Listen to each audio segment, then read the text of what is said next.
Bienvenue sur la 104.7 FM, Radio Maria, Radio au cœur de nos vies. Vous suivez en direct votre émission La catéchèse de notre Père évêque, en compagnie de son Excellence Monseigneur Gaspard Bebigneba, évêque du diocèse de Mans et administrateur apostolique du diocèse d'Odiéné. Installez-vous confortablement et nous commençons par la prière. Au nom du Père et du Fils et du Saint-Esprit, notre secours est dans le nom du Seigneur qui a fait le ciel et la terre. Dieu notre Père, Maître de la vie, nous te bénissons pour la vie que tu nous donnes, la vie que tu donnes à tous les hommes, à l'humanité tout entière, à la création. Nous te bénissons, toi notre Père, Dieu de la vie. Nous te bénissons, Père, pour ton amour infini, manifesté en Jésus par sa vie, sa mort et sa résurrection. Tu as manifesté à chacun et à tous les hommes ton amour infini, amour qui nous appelle à aimer, amour qui nous appelle à nous sanctifier, amour qui nous appelle à chercher le salut de chacun et de tous. Nous te bénissons, Père. Nous te bénissons, Père, pour l'œuvre du salut accomplie en Jésus en nos cœurs par la puissance du Saint-Esprit, l'Esprit par lequel, Père, tu as daigné faire de chacun de nous, tes enfants, tes fils et tes filles, appelés à la gloire du ciel, à partager la dignité de fils de Dieu en Jésus-Christ. Nous te bénissons, Père, pour le don spirituel du Saint-Esprit, l'œuvre de l'Esprit Saint en nos cœurs et en nos vies, dans l'Église et dans le monde. Que ce même Esprit Saint, Père, nous éclaire et nous illumine, que ta parole que nous allons entendre au cours de cette catéchèse, au cours de cet enseignement, porte beaucoup de fruits, fruits de grâce, de bénédiction, de sanctification, de conversion, de repentance, de foi, d'amour, de charité, de bonté, de recherche de la vie éternelle, et qu'un jour, par la grâce et la puissance du Saint-Esprit, nous parvenions tous à la gloire du ciel où règne Jésus, ton Fils, notre Seigneur et notre Dieu, qui vit et qui règne pour les siècles des siècles. Amen. Amen. Au nom du Père et du Fils et du Saint-Esprit. Amen. Voilà, vous êtes sur la 104.7 FM Radio Maria, Radio au cœur de nos vies, et nous sommes à la catéchèse de notre Père évêque. Bienvenue, Excellence, et bon retour parmi nous. Merci beaucoup. Voilà, et vous pouvez également, chers amis, suivre cette émission sur notre page Facebook Radio Maria Côte d'Ivoire-Mans. Et aujourd'hui, avec son Excellence, nous allons approfondir ce thème, l'Esprit Saint qui vient au secours du chrétien dans sa faiblesse et dans la souffrance. Mais avant, un petit rappel donc du thème passé, l'Esprit Saint, la dignité spirituelle d'enfant de Dieu. Oui, tout à fait. Les dernières catéchèses ont porté justement sur ce thème-là. Voilà le rôle, la fonction du Saint-Esprit qui nous est donné, qui nous est accordé par Dieu le Père en Jésus son Fils. Cet esprit qui fait des baptisés, des croyants, des fils et des filles de Dieu, des enfants spirituels de Dieu, appelés à partager la gloire du Christ dans le royaume des cieux. Voilà, c'est ce bonheur-là que nous avons essayé d'approfondir. Voilà, comme je l'ai dit la dernière catéchèse, j'ai dit, malheureusement, on n'a pas toujours le temps d'approfondir ces aspects de la vie chrétienne. Et donc, nous avons essayé de méditer là-dessus, d'essayer de les exposer, cet aspect de notre foi, de notre vie chrétienne. Et pour résumer, pour ceux qui n'ont pas pu suivre ces catéchèses, je fais un bref résumé. Donc, en gros, ces dernières catéchèses portaient, comme je l'ai dit, sur cette dignité spirituelle extraordinaire que l'Esprit Saint confère, donne, communique à chaque baptisé, à chaque croyant dans l'Église, aux yeux de Dieu, devant Dieu, le Père. Oui, chacun de nous est devenu par la foi au Christ, par la grâce du Christ, oui, et le don spirituel du Saint-Esprit, oui, chacun de nous est devenu enfant spirituel de Dieu, appelé à la gloire de Dieu, appelé à participer au bonheur de l'éternité en Christ. Oui, c'est cela, la dignité, le bonheur, l'honneur d'être croyant, de connaître Jésus, d'aimer Jésus, de lui obéir, d'écouter, d'obéir à sa parole, de se convertir, de se repentir, car un bonheur éternel, bonheur qui dépasse tous les bonheurs humains, temporels, occasionnels, circonstanciels, le bonheur éternel d'enfant de Dieu. Voilà ce que Dieu, l'œuvre de Dieu en chacun de nous, ce que Dieu a commencé à faire dans l'humanité, dans la vie des croyants, de tous les hommes, que Dieu veut réaliser chez tous les hommes et dans la vie, c'est cela, l'œuvre du salut. Une œuvre extraordinaire, surnaturelle de grâce, de bénédiction, de sanctification, un bonheur éternel qui est réservé à ceux qui, par la foi, par la grâce au Christ et le don spirituel du Saint-Esprit, sont devenus enfants de Dieu. À cela, Dieu, le Père, réserve déjà, dès cette éternité, par la vie de la foi, oui, un bonheur éternel. Voilà, c'est cette dignité-là. Je l'ai dit la fois passée aussi, souvent, nous pensons que dans la vie chrétienne, dans la vie de foi, dans la vie chrétienne, c'est nous qui faisons pour Dieu.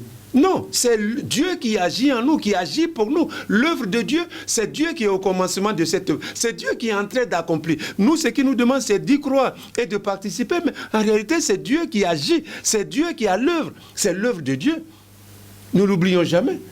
Voilà, c'est ce que Dieu est en train de faire en nous, pour nous. Ce qu'il nous réserve.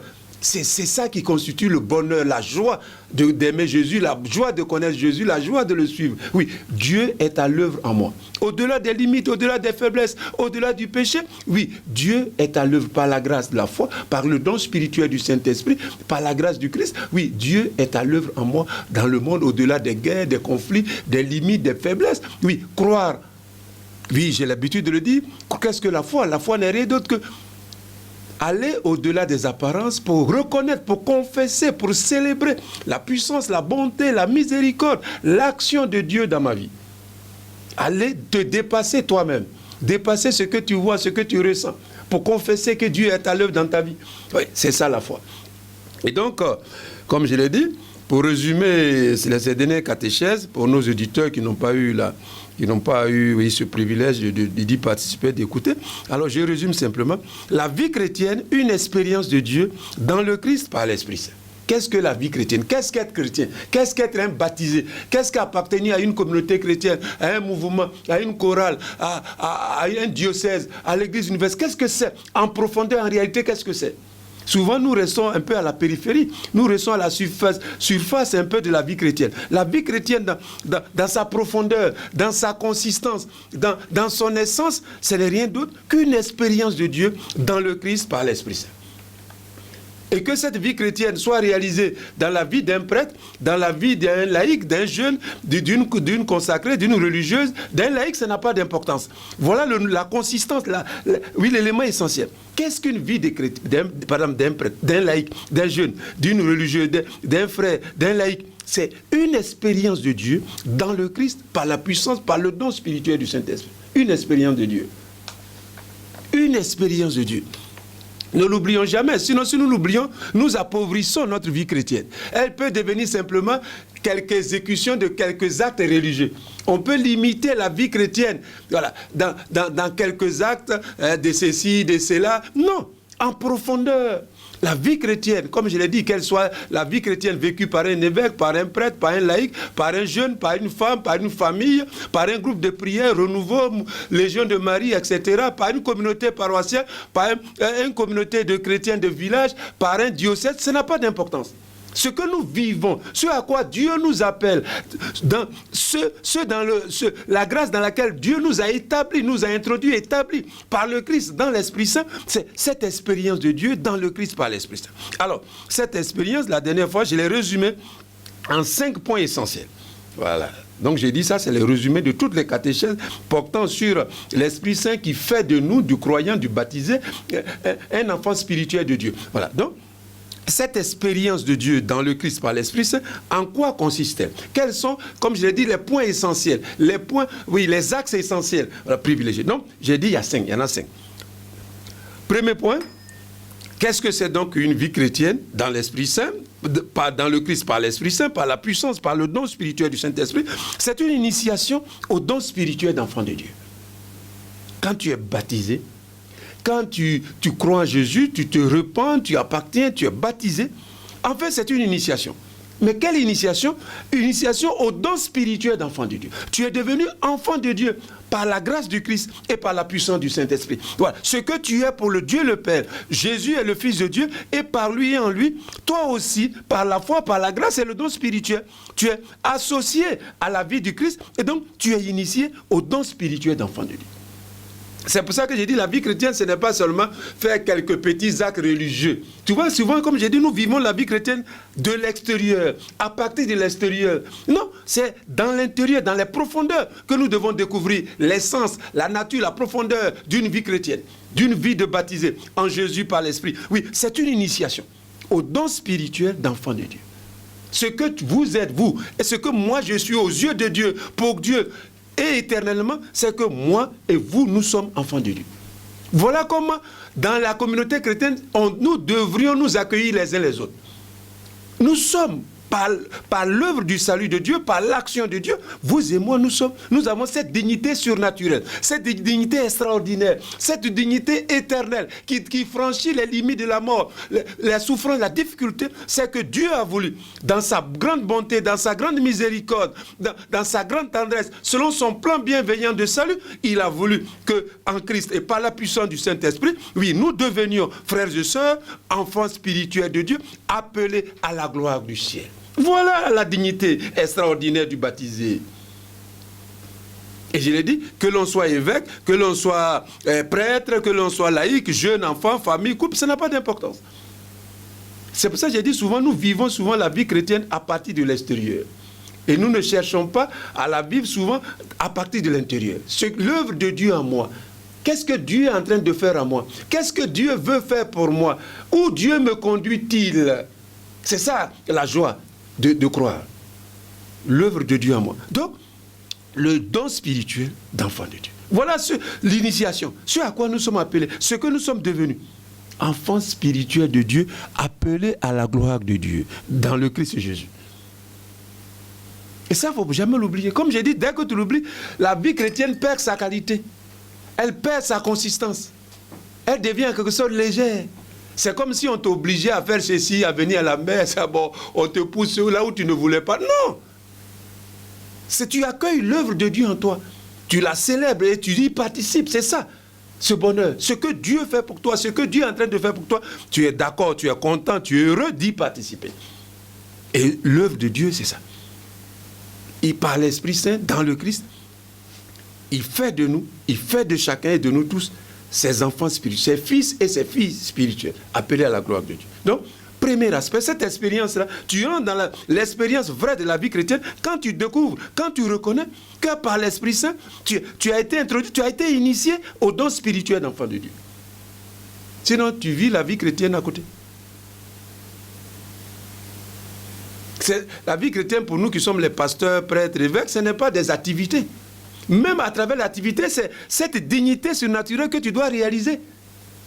Et que tu dois faire reconnaître des autres, des chrétiens, les enfants, pour dire, ah, mes enfants, prends-toi au sérieux, parce que voilà ce que Dieu est en train de faire en toi. Ta vie est trop importante pour Dieu, aux yeux de Dieu. Tu es appelé à la gloire éternelle, tu es déjà au-delà des apparences, dans l'être intérieur, dans ta dignité aux yeux de Dieu. Non, Dieu te prend trop au sérieux. Ta vie, Dieu la prend trop au sérieux. Il ne faut pas la banaliser, il ne faut pas appauvrir ta propre vie, la vie des autres. Non.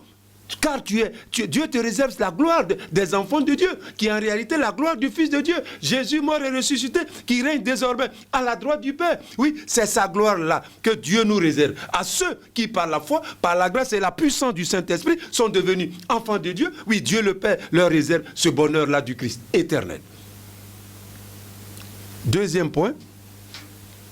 Cette expérience, donc cette vie chrétienne qui est une expérience de Dieu dans le Christ par l'Esprit Saint, est une progression intérieure et une maturation spirituelle du chrétien dans ce don de l'adoption divine et filiale. Donc, initiation, mais ce n'est pas tout. Deuxième étape d'une vie chrétienne qui devient expérience de Dieu dans le Christ et par l'Esprit, c'est une progression intérieure et une maturation spirituelle dans ce don spirituel d'enfant de Dieu. Donc, moi, évêque, vous, laïcs, les religieux, nous tous, nous sommes appelés à progresser dans cette dignité spirituelle intérieure dans laquelle Dieu, par la grâce du Christ et par la puissance du Saint-Esprit, nous a introduits et établis. Nous avons le devoir spirituel, la responsabilité spirituelle de progresser intérieurement dans cette dignité d'enfant de Dieu. Deuxième responsabilité, ou deuxième étape, ou deuxième axe essentiel d'une vie chrétienne authentique, c'est-à-dire une vie chrétienne qui est devenue une expérience, qui est vécue comme une expérience de Dieu dans le Christ par la puissance du Saint-Esprit. Elle devient progression intérieure, elle devient maturation spirituelle dans ce don spirituel que l'Esprit nous a conféré, nous a communiqué, dans ce don spirituel d'enfant spirituel de Dieu appelé à la gloire de Dieu. Donc, progression et maturation. Progression et maturation. Progression et maturation. Troisième élément important, encore une fois, d'une vie chrétienne dans l'Esprit Saint, c'est que cette vie chrétienne, elle prend la forme d'un témoignage au don spirituel d'enfant de Dieu. Donc, toute la vie chrétienne du baptisé devient un témoignage. Dans la société, dans la communauté, avec les amis, au village, en ville, à l'école, dans la politique, au commerce, à l'église, partout. Oui, un témoignage. Voilà ce que Dieu a fait de moi. Voilà ce que je suis devenu. Je suis appelé donc à progresser, à grandir, mais également à témoigner que ce que Dieu a fait pour moi, il veut le faire aussi pour tous les hommes.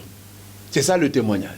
Ce que Dieu a fait en moi, ce que Dieu est en train de faire pour moi, il veut le faire aussi pour toi, il veut le faire pour tous les humains, connus ou inconnus, d'ici ou d'ailleurs. Voilà le projet de Dieu qui est unique. Voilà, c'est ça le témoignage.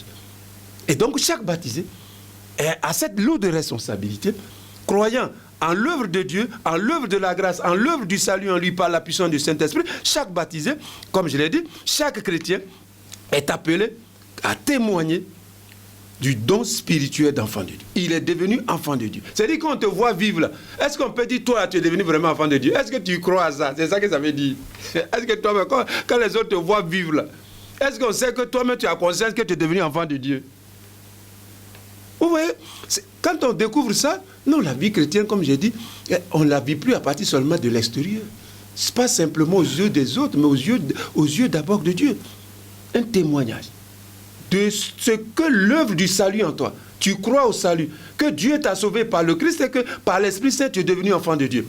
Et tu as la lourde responsabilité spirituelle d'en témoigner, de manifester par ta vie que tu as été vraiment sauvé, que tu as été vraiment renouvelé, que tu es vraiment devenu fils de Dieu et que tu y crois et que tu prends ça au sérieux. Tu ne banalises pas l'œuvre de Dieu en toi. Tu le prends ça au sérieux. C'est ça le témoignage.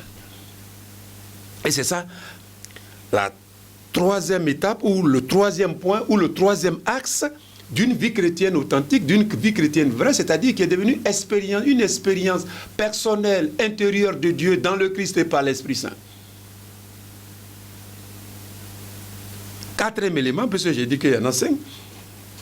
Le cinquième point de cette vie chrétienne dans l'Esprit Saint, à l'écoute, dans l'obéissance à l'Esprit Saint, c'est que cette vie chrétienne devient aussi une espérance, une attente. Une attente de quoi?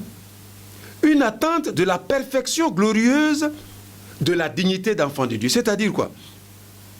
Je l'ai dit au départ, qu'en réalité, quand on devient, par la grâce du Christ, quand Dieu fait de toi son enfant, à cette dignité, à cette grâce spirituelle, Dieu a lié un bonheur éternel. Voilà. Et donc, une espérance, une attente. Tu attends quelque chose. Que Dieu accomplisse totalement et pleinement et définitivement en toi ce qu'il a commencé. Il a commencé. C'est ça, au début, j'ai dit une initiation. L'initiation, c'est un commencement. Voilà. Donc, après, le quatrième point, c'est qu'en fait, le baptisé qui vit la vie chrétienne comme une expérience de Dieu dans le Christ par la puissance du Saint-Esprit, donc qui a conscience que Dieu a fait de lui son enfant spirituel appelé à la gloire. Donc, il vit une espérance. Il entretient en lui une espérance. Il attend quelque chose. Mais même dans cette attente devient une anticipation de la perfection glorieuse de l'être intérieur, de la dignité spirituelle d'enfant de Dieu. Voilà. Qui en même temps gage ou garantie de l'accomplissement spirituel à venir. Donc, le croyant, il entretient en lui un désir. Un grand désir est en lui. Au-delà des souffrances, au-delà de ce qu'il fait sur la terre, il n'oublie pas que Dieu va achever ce qu'il a commencé en lui. C'est ça que ça veut dire. Donc tu attends ça, tu désires ça, que ça accomplisse en toi ce que Dieu a commencé. L'œuvre du salut. Il a fait de toi son fils et à ce bonheur-là, déjà vécu sur la foi dans l'église, Dieu attache un accomplissement à venir, un bonheur à venir. Et je l'ai dit la fois passée, ce numéro 4, surtout pendant le temps de l'Avent, on est ici sur cet aspect. Tant d'espérance, tant d'attente, tant d'anticipation de ce que Dieu a commencé en moi, en nous, et que Dieu veut achever, qu'il veut terminer, qu'il veut parfaire, qu'il veut amener à sa perfection dans la gloire du ciel en Christ. Donc, la vie chrétienne, comme une expérience de Dieu dans le Christ par la puissance du Saint-Esprit, devient aussi un désir ardent à entretenir dans mon cœur, dans mon âme, dans ma vie. Je crois et je reconnais que ce que Dieu a commencé, il amènera à son terme. Ce que Dieu a commencé en moi, ce que par la foi, par la grâce, au-delà de la vie terrestre, au-delà de la mort, au-delà du péché, au-delà de la souffrance, Dieu couronnera ce qu'il a commencé. Donc, espérance, attente et anticipation. 4. Et enfin, le cinquième point, c'est justement l'aboutissement. de toute cette vie chrétienne qui devient, comme je l'ai dit, une expérience de Dieu dans l'esprit par la puissance du Saint-Esprit, elle devient, c'est le couronnement, c'est l'achèvement, c'est la destination finale, dernière, ultime.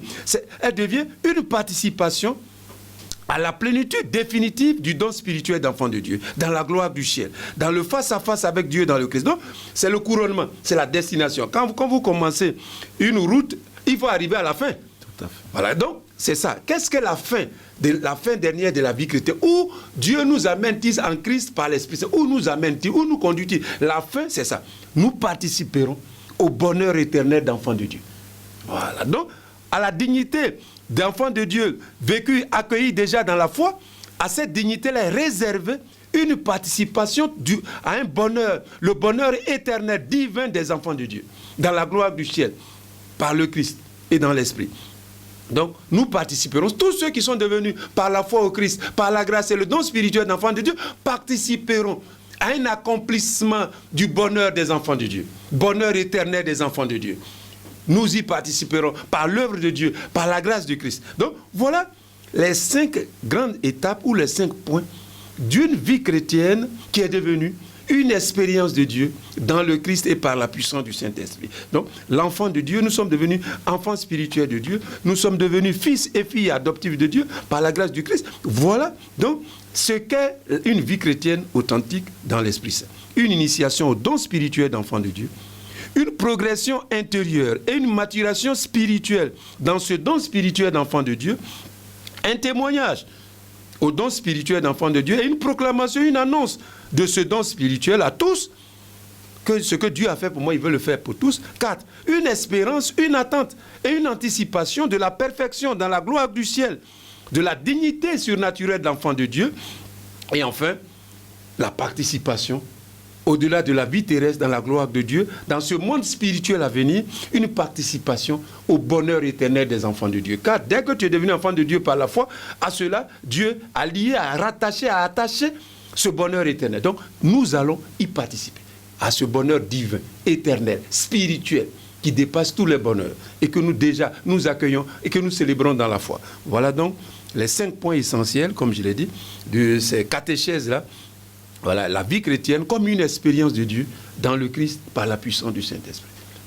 Alors, comme je l'ai dit, on aborde le point que vous avez annoncé et que nous avons commencé la dernière fois. L'Esprit Saint qui vient au secours du chrétien dans la faiblesse et dans la souffrance. Donc, c'est pour dire qu'en fait, toutes ces cassettes se trouvent, c'est par rapport à l'Esprit Saint en fait. C'est la vie chrétienne vue du côté de l'Esprit Saint. Qu'est-ce que l'Esprit Saint fait en nous, pour nous, dans l'œuvre de la grâce, dans l'œuvre de Dieu. Voilà, donc c'est pour ça que vous voyez partout, on voit l'Esprit Saint, c'est voulu, c'est exprès, c'est l'orientation de la catéchèse. Voilà. Donc l'Esprit Saint qui vient au secours du baptisé du chrétien dans la faiblesse et dans la souffrance. 2 mots. Et j'ai dit, la fois passée, je l'ai dit, nous sommes en temps de carême, c'est 2 mots importants. Voilà, la faiblesse et la souffrance. Chacun de nous veut être tout puissant, il veut être plus fort, mais il faut prendre acte que tu es faible aussi. Et puis la souffrance est là, elle est incontournable. Chacun de nous, personne ne veut souffrir. Personne de nous, heureusement, parce que nous sommes faits pour la vie. Mais si tu es sur la terre, là, tu dois faire face à une souffrance. Souvent, je dis, c'est le moment qu'on ne connaît pas, ou la forme de la souffrance. Mais tout le monde souffre, mais c'est le moment qu'on ne connaît pas. Et puis la forme. La souffrance prend toujours dans la vie de chacun une forme particulière. Voilà. Donc, 2 éléments importants de notre vie humaine sur la terre, faiblesse et souffrance. Alors, 1, l'Esprit Saint vient au secours du chrétien de la faiblesse. Donc, on va voir d'abord par rapport à la faiblesse. Qu'est-ce que l'Esprit Saint fait? Pourquoi on dit que l'Esprit Saint vient? Voilà. Romains chapitre 8, verset 26. Romains 8, 26, qui dit ceci. L'Esprit Saint vient à notre secours parce que nous sommes faibles. Ou encore, l'Esprit Saint vient à notre secours dans notre faiblesse. Voilà. L'Esprit Saint vient à notre secours parce que nous sommes faibles, ou l'Esprit Saint vient à notre secours dans notre faiblesse. Alors, je le disais,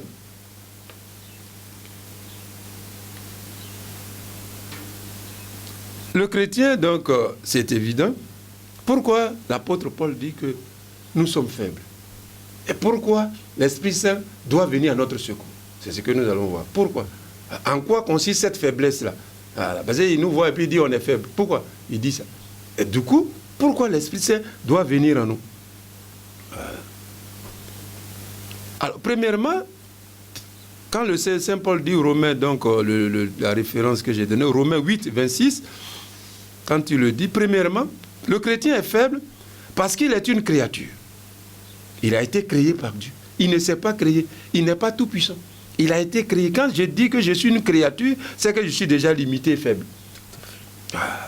Et je suis déjà dépendant de Dieu. Car Dieu appelle l'être humain à la vie, à l'existence. C'est Dieu qui lui communique l'être, la vie et le mouvement. En plus, Dieu, par son action, produit en nous, comme dit la parole, le désir, la volonté et l'action. Il a tout créé dans le Christ et pour le Christ. Et Dieu le Père a fait du Christ le Seigneur de l'univers et donc aussi le Seigneur de l'être humain. On peut donc dire que si Dieu a fait de l'être humain la mesure de toutes choses dans la création, il a aussi voulu que le Christ soit la mesure de l'être humain. C'est pourquoi le chrétien se reçoit continuellement de Dieu et vit dans cette reconnaissance par la louange, par la prière, l'action de grâce, l'adoration, l'obéissance à Dieu, par l'accomplissement de la sainte volonté de Dieu. Et nous le découvrons en Genèse 1, 27, qui dit « Dieu créa l'homme à son image, à l'image de Dieu, il le créa, il les créa hommes et femmes ». Genèse 1, 27. Ou Genèse 2, 7, « Le Seigneur Dieu prit de la poussière du sol et en façonna l'être humain. Puis il insuffla dans ses narines le souffle de vie et l'homme et l'être humain deviennent un être vivant. » Voilà, Genèse 2, 7. Donc, on voit bien ce que je veux dire. Dire déjà que je suis une créature, ça veut dire que je suis déjà limité, ça veut dire que je suis déjà faible. Dieu a voulu faire de moi ce qu'il a voulu. Voilà. Et je suis dépendant de lui. Acte 17, 28, qui dit ceci, c'est Dieu qui donne l'être, la vie et le mouvement. Nous sommes faibles parce que nous recevons continuellement de Dieu. Quand Acte 17, 28, il dit Dieu qui donne l'être, la vie et le mouvement. C'est-à-dire même parler là. Si tu dois parler là, c'est grâce à Dieu. Sinon, je voulais parler, mais je ne pouvais pas parler. Tout ce qui est mouvement, quand je marche, quand je parle, quand je danse, tout ça, l'acte 17, 28 dit non. Dieu donne l'être. Ton être vient de Dieu. Chaque instant, à chaque minute, à chaque seconde. Maintenant, la vie de Dieu. Le mouvement vient de Dieu. Ou encore Philippiens 2, 13. C'est Dieu qui, par son action, produit en nous le désir, la volonté et l'action. C'est fort, hein? Vous voyez, toute notre vie. Je cite tous ces textes pour bien montrer ce que j'ai dit, que nous sommes créatures, que nous nous recevons de Dieu. Donc, il faut accepter ce que Dieu a fait de toi. Il ne faut pas vouloir désirer autre chose. Si toi, moi, comme ça, je veux devenir un chien. Non, ce n'est pas logique. Voilà. Non, moi, je ne veux pas devenir un chien parce que Dieu a voulu que je sois un être humain. Donc, je dois accepter ça. Je dois accepter. Si je n'accepte pas, ce n'est pas la foi. Tu n'es pas un vrai croyant. Oui, tu n'es pas un vrai croyant. Colossiens 1, 15, 17, le Christ est l'image du Dieu invisible, le premier-né avant toute créature. En lui, tout fut créé dans le ciel et sur la terre, les êtres visibles et invisibles, puissance, principauté, souveraineté, domination, tout est créé par lui et pour lui. Il est avant toute chose et tout subsiste en lui. Colossiens 1, 15, 17. Donc, on voit encore que l'apôtre Paul montre bien que tout ce qui a été créé par le Christ et pour lui. Et que tout dépend de lui. Il dit les êtres visibles et invisibles. Les puissants, tout ça adore Jésus. C'est fort. Souvent, nous avons peur des esprits invisibles. Mais c'est parce qu'on n'a pas beaucoup la foi. Il dit, tout en lui, tout a été créé sur la terre, dans le ciel. Les êtres visibles et invisibles. Puissance, principauté, souveraineté. Il cite tous les esprits possibles. Domination. Tout est créé pour le Christ et par le Christ. Il est avant toute chose. Et tout est ordonné, tout subsiste en lui. Jean 1, 3 qui dit la même chose. Dieu a créé toutes choses par le Christ et rien de ce qui a été créé n'a été créé sans lui. Donc, ça, c'est important. Dire que je suis faible, c'est de reconnaître que je suis dépendant de Dieu. Que si je peux dormir et me lever, c'est grâce à Dieu. Que si je peux parler, c'est grâce à Dieu. Si je peux aller travailler, c'est grâce à Dieu. Si je peux étudier, c'est grâce à Dieu. Souvent, on ne fait pas trop attention à ça. On se reçoit à chaque, si je peux parler comme ça, à chaque seconde de Dieu. Ce qu'on est, ce qu'on fait, on se reçoit de Dieu. C'est ça. Reconnaître sa faiblesse, c'est d'abord ça. Accueillir sa faiblesse, c'est d'abord ça. Chaque matin, il faut louer le Seigneur. Il faut le bénir. À tout moment, à tout instant. Tu reçois de lui ton être, la vie et le mouvement, dit la parole. Et cela dans le Christ et par le Christ. Premier aspect de notre faiblesse, nous sommes faibles parce que ça. Deuxième aspect, deuxièmement, le chrétien est faible, et ça se suit, parce que sa nature humaine, sa condition humaine sur la terre est limitée, fragile, précaire, provisoire, corruptible et mortelle. C'est le deuxième aspect. Pourquoi on est faible? On est faible parce que Dieu, en nous créant, il nous a fait hommes. Nous sommes des êtres humains. Mais l'être humain sur la terre est limité. C'est-à-dire, vous êtes là, nous sommes en main ici. Est-ce qu'on peut être en même temps à Abidjan? Bon, on est limité. Dieu pouvait créer un être humain qui s'envole. Quand il est à main, il est en même temps à Abidjan. Oui, Dieu pouvait le faire parce qu'il est tout puissant. Mais il n'a pas voulu. Il a voulu quand tu es ici, là. Nous sommes à main. Normalement, en Afrique, là, si tu es en même temps ici et puis tu es en même temps à Abidjan, on dit que tu es sorcier. Oui. C'est clair. Ouais. Donc ça aussi, on est limité. Il faut accepter ça. Il faut accepter. Donc, nous sommes fragiles. Précaires, c'est-à-dire on passe. Provisoire, corruptible et mortel. C'est-à-dire qu'on est guetté par la mort. C'est-à-dire on va mourir. C'est la plus grande expression de la faiblesse de l'être humain sur la terre, la mort. Oui. C'est parce que nous sommes faibles que nous mourons. Oui. Donc notre corps terrestre, biologique, physique est vulnérable. Il sera détruit. Il est appelé à se détruire peu à peu, à se dégrader, à se décomposer. Allez à la morgue et puis vous voyez les cadavres, vous serez découragé. Oui. Voilà. Et justement, ce corps terrestre sur la terre, nous sommes faibles. C'est pour ça que la parole dit que ce corps-là, biologique terrestre, sera remplacé par un corps spirituel, céleste, totalement, définitivement, habité et animé par la puissance du Saint-Esprit. C'est ce corps terrestre, céleste plutôt et éternel, qui est présenté par l'apôtre Paul comme une habitation nouvelle ou un nouveau vêtement que Dieu donnera aux chrétiens par la puissance du Saint-Esprit au-delà de la vie terrestre. Donc, en réalité, dans le monde ressuscité, dans le monde de ceux qui ressuscitent, ce corps biologique de sang, d'os, là, ça n'existe plus. C'est un corps spirituel, totalement habité par l'Esprit Saint. C'est pourquoi l'apôtre Paul dit, 2 Corinthiens 13, 4, quand le Christ a été cloué sur la croix, il était faible. 2 Corinthiens 13, 4. Quand le Christ a été cloué, puisqu'il a été cloué dans ce corps-là, biologique, physique, il était faible, marqué par la faiblesse. Mais maintenant, il est vivant par la puissance de Dieu. Voilà. Le corps céleste, le corps, spirituel, c'est le corps de la puissance de Dieu. Voilà. Lui, il est puissant parce qu'il n'est pas vulnérable. Il ne va pas mourir encore. Nous aussi, continue l'apôtre Paul, nous sommes faibles dans l'union avec le Christ.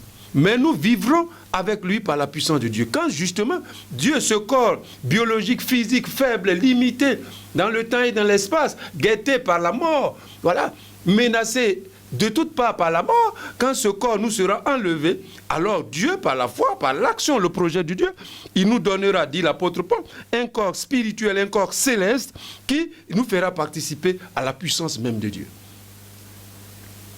À la puissance même de Dieu.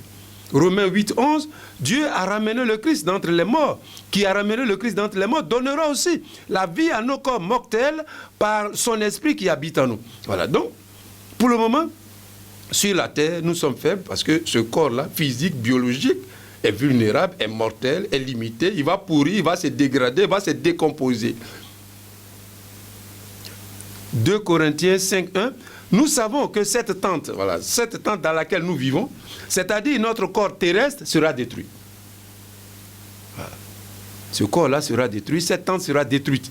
Mais Dieu nous réserve une habitation dans les cieux. Une demeure qui n'est pas faite par les hommes, car elle est éternelle. Voilà. Nous serons vraiment puissants.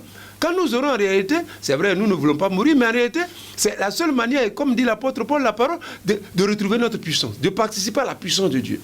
Mais tant que nous sommes sur la terre ici, j'ai dit la fois passée, je disais que, bon, comme les sorciers ont gâté leur nom, nous on leur donne tout. Notre faiblesse, on met ça sur les sorciers. Non, c'est Dieu qui a voulu. Je disais que Dieu pouvait nous créer, que quand tu passes et puis une voiture te vient te cogner, tu ne meurs pas. Oui. Dieu pouvait nous créer comme ça. Ce n'est pas les sorciers qui ont voulu ça. Dieu pouvait créer. Voiture te tape, comment. Non, tu ne meurs pas, on ne t'envoie pas à l'hôpital, il n'y a rien. Oui. Mais Dieu n'a pas voulu. Donc vous voyez que souvent, nous gâtons trop le nom de sorcier. La faiblesse, il y a une faiblesse qui est liée à chacun de nous, qui est liée au fait que Dieu nous a créés et nous a voulu ainsi pour le moment. C'est quand, après la mort, quand il nous aura, par la puissance du Saint-Esprit, doté du corps spirituel, du corps céleste, alors nous participerons pleinement à la puissance de Dieu. Maintenant, nous sommes limités. Alors ne donnez pas tout aux sorciers dans nos villages. On fait ceci, on dit c'est sorcier. On fait ceci, on dit c'est sorcier. On fait ceci, c'est... Ah, mon frère, c'est pas sorcier, hein. C'est Dieu qui a voulu ça. Donc, sois un homme de foi, sois une femme de foi.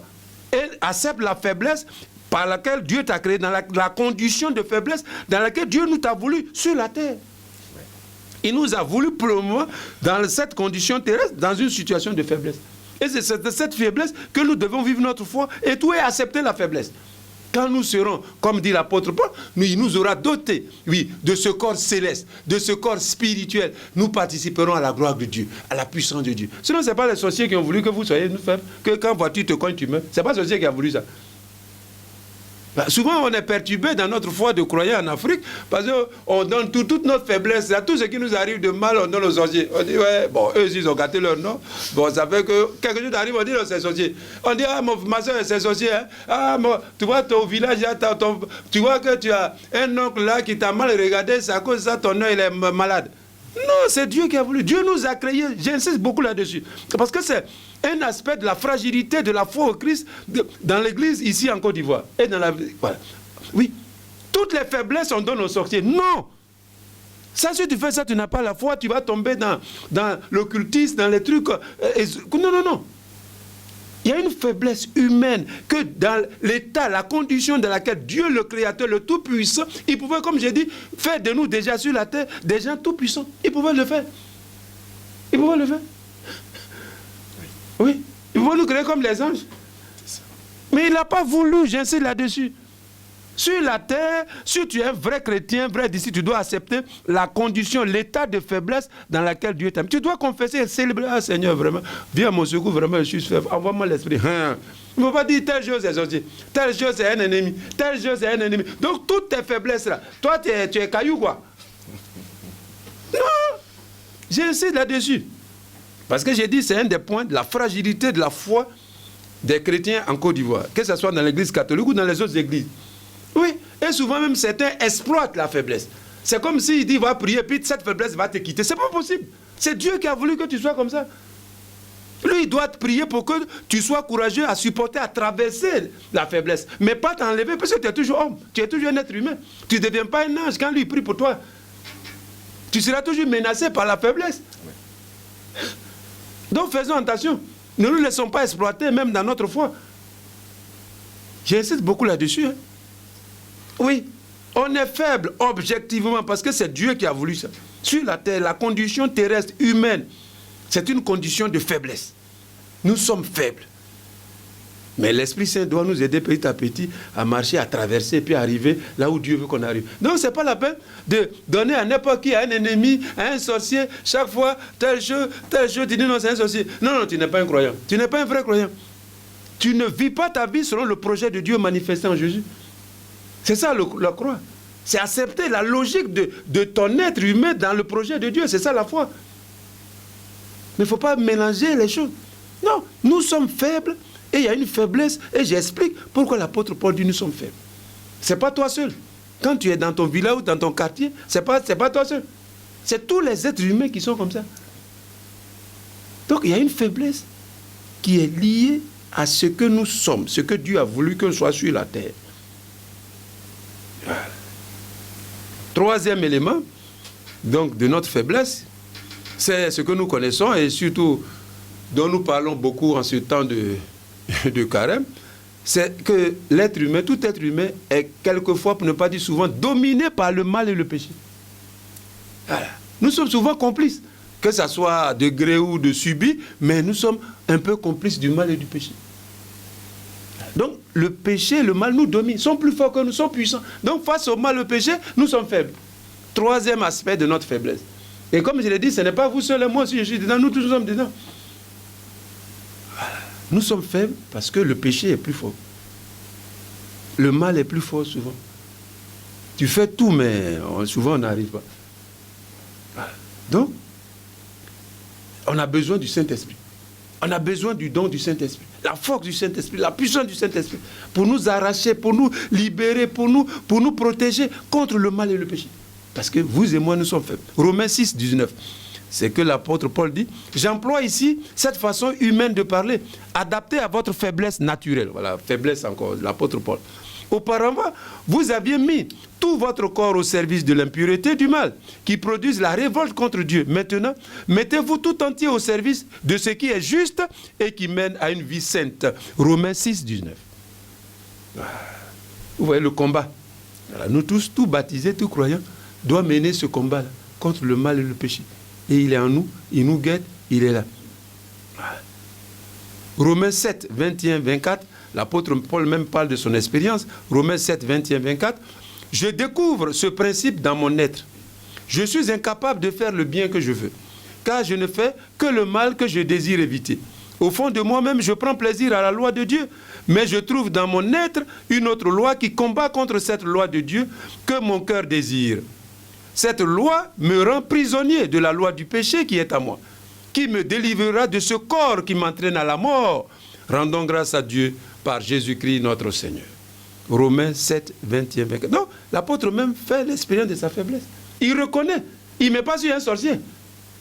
Alors, nous, là, on devait, si c'est nous, là, on devait dire, si c'est moi, je dis non, ça c'est un sorcier qui fait ça. Non, c'est Dieu, non, ça là, la nuit, là, j'ai dormi, là, j'ai pas fait de un sorcier, c'est lui qui me rend comme ça. Au lieu de reconnaître notre propre faiblesse, on a tendance à Saint Paul reconnaît. Il lui-même dit, Seigneur, vraiment, moi-même, je veux faire ta volonté. Je prends plaisir à ta loi, mais quand je fais la manide, Seigneur, vraiment, c'est vraiment... Lui, il n'accuse pas quelqu'un. Il n'accuse pas de sorcier. Voilà. Mais il dit, je mène le combat, voilà. Cette loi me rend en quelque sorte prisonnier du péché et du mal. Et il dit, heureusement que tu as envoyé Jésus. Lui, il va m'aider. Donc, tu vois qu'en reconnaissant sa faiblesse, il célèbre en même temps la puissance de Dieu, la puissance du Christ, la puissance de l'Esprit. Mais quand tu accuses seulement les sorciers, les autres, non, tu ne vas pas rendre gloire à Dieu. Au contraire, tu vis dans la peur. Tu es comme emprisonné par la peur. Tu ne vas pas déboucher, comme Saint Paul le dit, sur la louange de Dieu pour dire, Seigneur, je suis faible, mais viens à mon secours. Non, Saint Paul ne parle pas ici de sorciers. Il parle de lui-même par rapport à Dieu. Il dit, Seigneur, vraiment, je veux tout faire pour te faire plaisir. Je cherche tout. Voilà, mais il y a quelque chose qui est difficile à voir. Seigneur, heureusement, tu as envoyé Jésus, sinon vraiment, ça reste gâté. Oui. Romains 7, 21, 24. Reconnaissant de notre faiblesse. Oui, nous sommes faibles. Nous sommes faibles. Sur la terre, ici, nous sommes faibles. Et ce n'est pas lié encore, j'insiste, par rapport à un sorcier, un ennemi qui t'aurait voulu, qui te veut du mal. C'est d'abord une faiblesse liée à ton être humain sur la terre, voulu, créé par Dieu. 2 Corinthiens 4, 7, nous portons le trésor de la grâce dans des vases d'argile. Voilà, vous voyez encore des vases d'argile ou de terre. Voilà, des vases de terre. C'est-à-dire, ça se casse. Donc, ici, l'apôtre Paul, de notre fragilité humaine. Être homme, c'est être faible. Voilà. Et la grâce que nous avons reçue, le bonheur d'être la dignité spirituelle d'enfant de Dieu, mais le fait que nous soyons un être humain qui ait reçu cette grâce sur la terre, c'est comme vase de peau de terre. Ça veut dire que ça peut se casser. C'est la fragilité. Nous sommes faibles. Que l'apôtre Paul reconnaît. Nous portons le trésor de la grâce dans des vases de terre. C'est la fragilité. On est faible. Ça, il ne parle pas de sorciers. C'est l'expérience spirituelle qui amène l'apôtre Paul à confesser ça. À la fois la puissance de la grâce de Dieu qui est en lui, mais en même temps sa faiblesse que lui-même il reconnaît. Il ne met pas ça sur sorcier. C'est lui-même il reconnaît. La puissance de la grâce de Dieu en Christ, de Fils de Dieu et tout ça, on l'a reçu dans les vases. La base des terres, c'est la nature humaine, dans la condition humaine, sur la terre, elle est limitée, elle est faible. 2 Corinthiens 4, 7. 2 Thessaloniciens chapitre 3, verset 3. Dieu nous affermira et nous préservera du mal. Dieu. Romains 6, 6. Notre nature humaine de péché a été détruite, a été réduite à l'impuissance. Voilà, notre nature humaine, la nature humaine, il est dit, elle est marquée par le péché, par le mal. Mais grâce à Dieu, Dieu est en train de faire quelque chose. Voilà. Je ne vais pas tout lire. Donc, voilà, ici, c'est par rapport au mal et au péché. La nature humaine est dominée. Notre nature humaine sur la terre, nous sommes souvent vaincus, pour parler un mot simple que tout le monde comprend. Nous sommes souvent vaincus, dominés par le mal, le péché. C'est la faiblesse. Nous sommes faibles. L'Esprit Saint vient nous aider. Donc ne mettons pas ça sur sorcier. Voilà. Le carême, pour nous qui sommes catholiques, c'est l'humilité d'accueillir ta faiblesse. Sans jeter ça sur un autre. dit ah non, c'est ma femme, c'est la femme qui m'a donné, comme Adam et Ève. Vous vous rappelez? Ça, c'est le péché Adam et Ève, là, en Genèse. Là. Au lieu de reconnaître le péché, on dit, mais Dieu demande à Adam, est-ce que tu as mangé? Il dit, non, mais c'est la femme que tu m'as donnée qui m'a donné. Oh, c'est pas la question qu'on t'a posée. On dit, est-ce que tu as mangé? On dit, oui, j'ai mangé. Et puis c'est fini. Mais toi, maintenant, on demande aussi à la femme, est-ce que tu as mangé? Elle dit, non, c'est le serpent, là. Si tu n'avais pas créé le serpent, c'est toi qui t'es trompé, Seigneur Dieu. C'est toi qui t'es trompé. Si tu n'avais pas créé le serpent, là. Moi, je n'avais pas. Moi-même, je sais qu'on ne doit pas manger ça. Voilà notre péché à nous tous. Au lieu de reconnaître notre faiblesse, c'est le péché des origines. Au lieu de reconnaître ma faiblesse, oui, c'est moi, je suis faible, c'est pour ça que c'est arrivé. On cherche toujours à mettre ça sur un autre. Vous voyez? Vous et moi, hein, c'est nous tous, on est comme ça. Non. C'est devant Dieu reconnaître ta faiblesse. Seigneur, je suis faible. Il faut m'envoyer l'Esprit Saint. C'est tout ce que tu dois dire. Mais il ne faut pas chercher quelqu'un pour accuser jusqu'à Dieu lui-même pour dire non, si tu n'avais pas créé la femme là, moi je n'avais pas péché. Si tu n'avais pas créé le serpent, je n'avais pas péché. Voilà. Donc, c'est important, je l'insiste, être chrétien, dans la vie chrétienne, dans l'expérience de Dieu, dans le Christ par la puissance du Saint-Esprit, une dimension spéciale, non plutôt une dimension essentielle de l'expérience de Dieu dans le Christ par l'Esprit, c'est le courage de reconnaître sa propre faiblesse. Oui. Et c'est pour ça que nous méditons. C'est très important. Dans la vie spirituelle, dans la vie humaine d'abord, et puis ensuite dans la vie chrétienne, dans la vie spirituelle. Reconnaître le courage de reconnaître ses propres faiblesses. Reconnaître ses propres faiblesses. Ne pas chercher à les projeter sur les autres, à rejeter sur les autres, sur l'environnement, sur des excuses. Non. Le courage de confesser ses propres faiblesses. Et Dieu, il le sait. C'est pour ça qu'il nous envoie Jésus. C'est pour ça qu'il nous donne encore l'Esprit Saint pour justement venir au secours de notre faiblesse et nous soutenir. Mais il ne faut pas chercher à accuser. Donc, le courage, le saint courage de reconnaître sa faiblesse. C'est l'humilité dans la foi. Voilà. L'humilité dans la foi. L'humilité dans la foi, reconnaître ses propres faiblesses. Quatrième aspect de cette faiblesse-là, de notre faiblesse, voilà, c'est que le chrétien, le baptisé, pour vivre en croyant, pour vivre selon la volonté de Dieu, selon la parole de Dieu, selon la grâce de Dieu, il a besoin toujours du secours de la grâce de Dieu. Voilà. Nous sommes faibles parce que pour vivre même la foi, la vie de la foi, nous avons besoin de la grâce de Dieu, du secours de Dieu. Donc, dans l'aspect spirituel, on a parlé tout à l'heure de l'aspect comme créature, on est créé la faiblesse, mais il y a une créature, il y a un aspect spirituel. C'est-à-dire, pour accueillir la grâce de Dieu, pour croire au Christ, sans la grâce, tu ne peux pas croire en lui. C'est pas catch, c'est pas Bolozaï, c'est pas le plus gros, le plus violent qui gagne. Non, ici, c'est une question de grâce. Voilà. Donc, nous sommes faibles parce qu'on a toujours besoin d'implorer, de demander le secours de la grâce de Dieu. Le don spirituel, on a besoin de ça, de l'Esprit Saint, pour vivre en chrétien selon la volonté de Dieu, selon le projet de Dieu manifesté en Christ. 1 Corinthiens 15, 10, qui dit ceci, c'est par la grâce de Dieu que je suis ce que je suis. Voilà ce que dit l'apôtre Paul. 1 Corinthiens 15, 10. C'est par la grâce de Dieu que je suis ce que je suis. Donc, Saint Paul reconnaît aussi sa faiblesse. Il sait que si ce n'est pas Dieu qui l'aide là, lui, il peut aller où? Il peut pas arriver quelque part. Vous et moi, souvent, nous, ce que Dieu nous donne là, nous, on prend ça, on croit que c'est notre mérite qui fait ça. On croit que c'est par nous-mêmes, c'est par nos capacités, c'est par nos talents que nous pouvons obéir à Dieu, que nous pouvons prier, que nous pouvons accomplir la parole de Dieu, que nous pouvons rechercher le salut. Souvent, on pense que c'est par nos mérites, que c'est parce que nous sommes forts, que c'est possible. Non. Non, ce n'est pas possible. Donc, l'humilité, la faiblesse, c'est confesser dans l'humilité. C'est par la grâce de Dieu, dit l'apôtre, que je suis ce que je suis. 1 Corinthiens 15, 10. 2 Corinthiens 12, 9, 10, l'apôtre Paul dit, le Seigneur m'a répondu, ma grâce te suffit. Ma puissance se manifeste précisément dans ta faiblesse. Je n'hésiterai donc pas, dit l'apôtre Paul, à mettre mon orgueil dans mes faiblesses, afin que la puissance du Christ habite en moi. C'est pourquoi j'accepte de grand cœur pour le Christ les faiblesses, les insultes, les contraintes, les persécutions et les situations angoissantes. Car lorsque je suis faible, c'est alors que je suis fort. 2 Corinthiens 12, 9, 10. Donc, je disais que cette partie, c'est au plan spirituel. Nous ne pouvons pas vivre la vie chrétienne, la vie de foi, obtenir le salut éternel sans la grâce de Dieu. Voilà. Il faut le secours de la grâce de Dieu pour que nous puissions vivre selon la parole de Dieu, selon la volonté de Dieu, selon le projet de Dieu et obtenir le salut. Et c'est ce que l'apôtre Paul dit. 1 Corinthiens 15, 10, 2 Corinthiens 12, 9, 10. Ou encore Hébreux chapitre 4, versets 15 à 16. Le grand prêtre que nous avons n'est pas incapable de souffrir avec nous de nos faiblesses. Car en toute chose, il a été éprouvé, il a souffert, il a été tenté comme nous le sommes, mais il n'a jamais commis le péché. Avançons-nous donc avec pleine assurance vers le trône de Dieu Tout-Puissant, où règne la grâce, afin d'obtenir le pardon et de recevoir au moment voulu, au temps voulu, la grâce de son secours. Donc, vous voyez que dans la vie spirituelle, l'humilité d'implorer, de désirer le secours de la grâce de Dieu est fondamentale. La grâce est au début, au milieu et à la fin.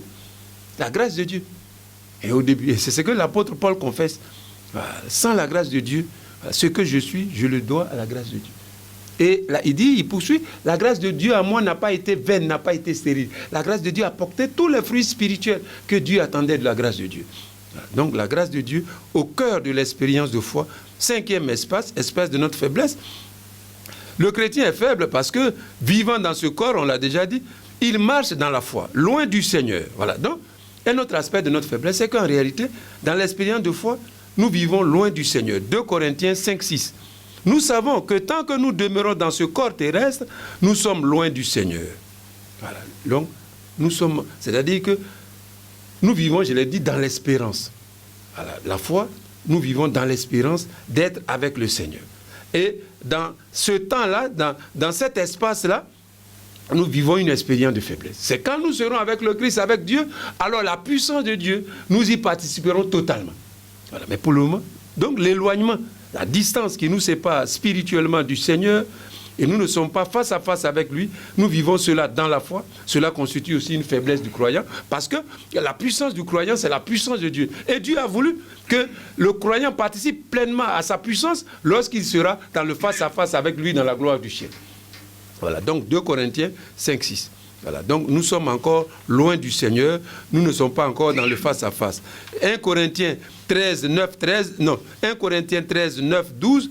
Actuellement, notre connaissance est incomplète et notre possession des réalités divines est limitée. Mais quand viendra le temps de l'achèvement, ce qui est partiel disparaîtra. À présent, nous voyons une image confuse comme dans un miroir. Ce jour-là, nous verrons face à face. Ce jour-là, je connaîtrai Dieu parfaitement, comme lui-même me connaît. 1 Corinthiens 13, 9, 12. Sixième aspect. Le chrétien est faible. La faiblesse se manifeste parce que le chrétien aussi, dans le monde, il subit les malheurs qui surgissent dans la création. Ça veut dire la création, le monde. Dans le monde, il y a des malheurs qui surgissent. Par exemple, il y a des catastrophes qui surgissent. Il y a la souffrance qui surgit. Et le chrétien subit aussi cela. Et cela constitue aussi une faiblesse du chrétien. Le fait de vivre dans un monde qui est instable, où il y a des guerres, où il y a des difficultés, cela aussi se répercute sur la vie du chrétien, du baptisé. Ça, c'est un aspect important. Romains 8, 18 à 23. C'est pourquoi l'apôtre Paul dit « J'estime que les souffrances du temps présent que nous supportons ne sont pas comparables à la gloire que Dieu va révéler, va manifester en nous. La création tout entière attend avec impatience le moment où Dieu révélera les enfants de Dieu. Car la création est tombée sous le pouvoir de force qui ne mène à rien. Non parce qu'elle l'a voulu, mais à cause de celui qui l'a livré à ce pouvoir. Pourtant, la création a gardé l'espérance d'être elle aussi libérée de l'esclavage, de la dégradation inévitable pour connaître la liberté et la gloire des enfants de Dieu. Nous le savons, la création tout entière crie sa souffrance. Elle passe par les douleurs d'un enfantement qui dure encore. Mais elle n'est pas seule. Nous aussi, nous crions à nous-mêmes notre souffrance. Voilà. Donc, ici, Romains chapitre 8, versets 18 à 23, l'apôtre Paul parle de la souffrance du chrétien, de la faiblesse du chrétien qui est liée à la souffrance et à la faiblesse de la création du monde qui subit des malheurs dans lesquels le chrétien se trouve. Quand il y a une guerre, mais le chrétien aussi souffre de la guerre. Voilà, il n'est pas dans un monde, un autre monde. Voilà, donc ça aussi, ça constitue la faiblesse du chrétien. Voilà, une faiblesse que nous vivons. 6e point, le chrétien est faible parce que aussi, au plan spirituel, le chrétien aussi ne sait pas toujours distinguer le vrai du faux, la vérité du mensonge. Voilà. Donc le chrétien, on a parlé du mal et du péché, prend aussi une autre forme dans la vie du chrétien, dans le monde aussi. C'est le faux et le mensonge qui est dans le monde. Et le chrétien aussi, malheureusement, il a besoin donc du secours de l'Esprit Saint pour que justement il soit plus fort, qu'il soit établi et réétabli continuellement dans la vérité de Dieu. C'est pourquoi la parole dit en Jean chapitre 14, versets 16 à 17, Jésus dit, je prierai le Père et il vous donnera un autre défenseur qui sera pour toujours avec vous. C'est l'Esprit de vérité. Enfin, l'Esprit de vérité qui s'oppose à l'Esprit du mensonge. Le chrétien doit vivre dans la vérité de Dieu, dans la vérité de la parole de Dieu, dans la vérité de la volonté de Dieu, dans la vérité du mystère du Christ. Mais c'est grâce à l'Esprit Saint qui va aider le chrétien. Donc, nous sommes faibles, le chrétien est faible aussi par rapport au faux et par rapport au mensonge dont il est aussi complice. Et c'est pour ça que l'Esprit Saint, l'Esprit de vérité, va venir pour établir le chrétien, le disciple, le baptisé, la communauté chrétienne, l'Église, dans la vérité du mystère de Dieu, dans la vérité du mystère de l'Évangile, du salut, dans la vérité de la voie du salut. Voilà. Parce que voilà, sans l'Esprit Saint, c'est difficile. Donc l'Esprit Saint vient pour nous établir, nous faire vivre dans la vérité de Dieu, dans la vérité de l'Évangile, de la parole de Dieu. Voilà, c'est grâce à l'Esprit Saint. Donc, le chrétien aussi est faible par rapport à tout ce qui est faux, par rapport à tout ce qui est mensonge dans le monde. Et ça va avec le péché. On ne va pas lire ça, on va passer à un autre point. Alors, le chrétien aussi, encore quelques minutes, est faible parce que par lui-même, il ne peut pas être témoin de Jésus. Le Christ nous appelle à être témoins, à être ses témoins. Mais sans l'Esprit Saint, ce n'est pas possible. Sans l'Esprit Saint, ce n'est pas possible. Voilà.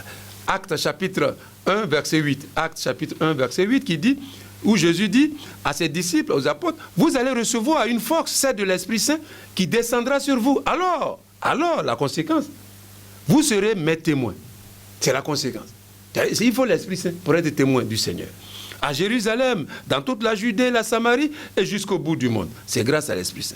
Alors, plusieurs raisons peuvent expliquer. Donc, pourquoi sans l'Esprit Saint, sans la force de Dieu, sans la force du Saint-Esprit, le chrétien est faible? Il ne peut pas être témoin. Voilà. Pourquoi l'apôtre, la parole de Dieu dit ça? Alors, il y a plusieurs raisons qui peuvent justifier cette incapacité, cette impuissance du baptisé à être par lui-même témoin de Jésus. Il y a d'abord je résume un peu les difficultés là, cette faiblesse là du croyant, son incapacité à être témoin en 3 catégories, en 3 raisons essentielles. Il y a les difficultés donc de la faiblesse du croyant liées à la nature surnaturelle ou spirituelle du témoignage. Donc le témoignage, Jésus dit, vous serez mes témoins. Mais quelle est la nature du témoignage?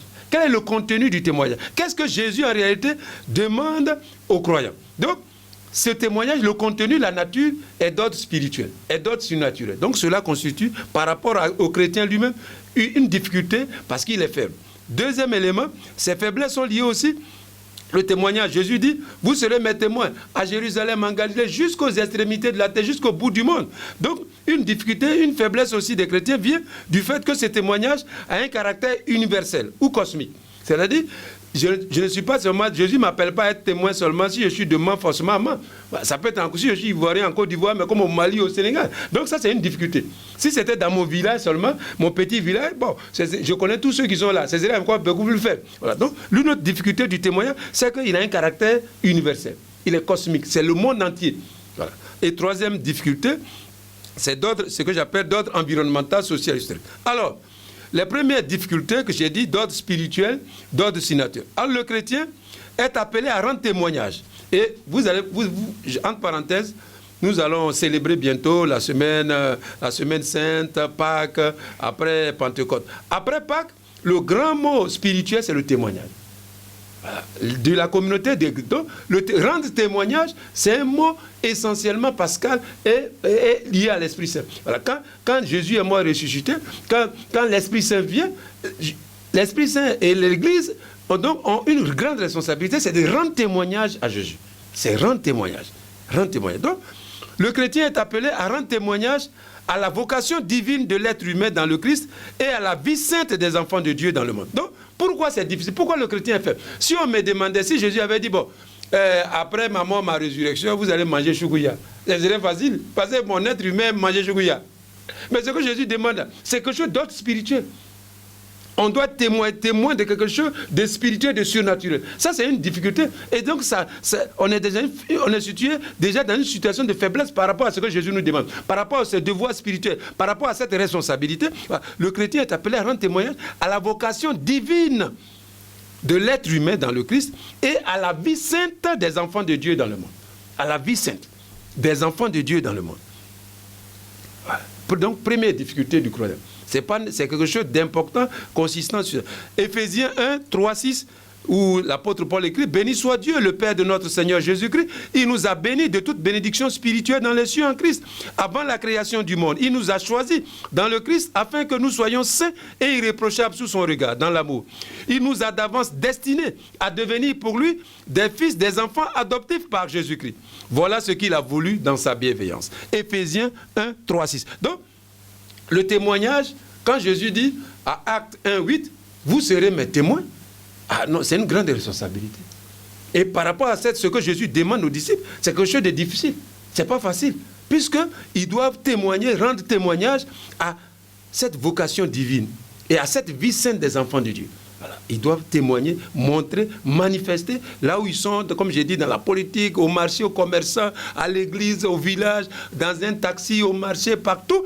Les chrétiens ont cette lourde responsabilité spirituelle divine de témoigner de la vocation divine de l'humanité et de la vie sainte des enfants de Dieu. Donc, Éphésiens 1, 3, 6, 2, on va s'arrêter là. Il est l'heure pour aujourd'hui. Voilà, merci, Excellence, Monseigneur Gaspard Bebigneba. Nous avons pris beaucoup de plaisir à vous présenter cet autre numéro de votre émission, la catéchèse de notre Père évêque, avec Monseigneur Gaspard Bebigneba, évêque du diocèse de Mans et administrateur apostolique du diocèse d'Odidé. Merci et surtout, nous allons terminer par la prière, la bénédiction donc de notre Père évêque. Notre secours est dans le nom du Seigneur qui a fait les ciels et la terre. Dieu notre Père, nous te bénissons pour l'œuvre du salut que tu ne cesses d'accomplir en nos cœurs, en nos vies, dans la grâce du Christ, par la puissance du Saint-Esprit. Père, poursuis ton œuvre en nous, donne-nous la grâce d'y participer pleinement, pour qu'un jour nous participions avec tous les hommes au bonheur de la vie éternelle dans le Christ, lui qui règne pour les siècles des siècles. Amen. Prenez courage, soyez confiants, car dans notre faiblesse, l'Esprit Saint est toujours avec nous. À bientôt et à mercredi prochain. Viens, Esprit Saint.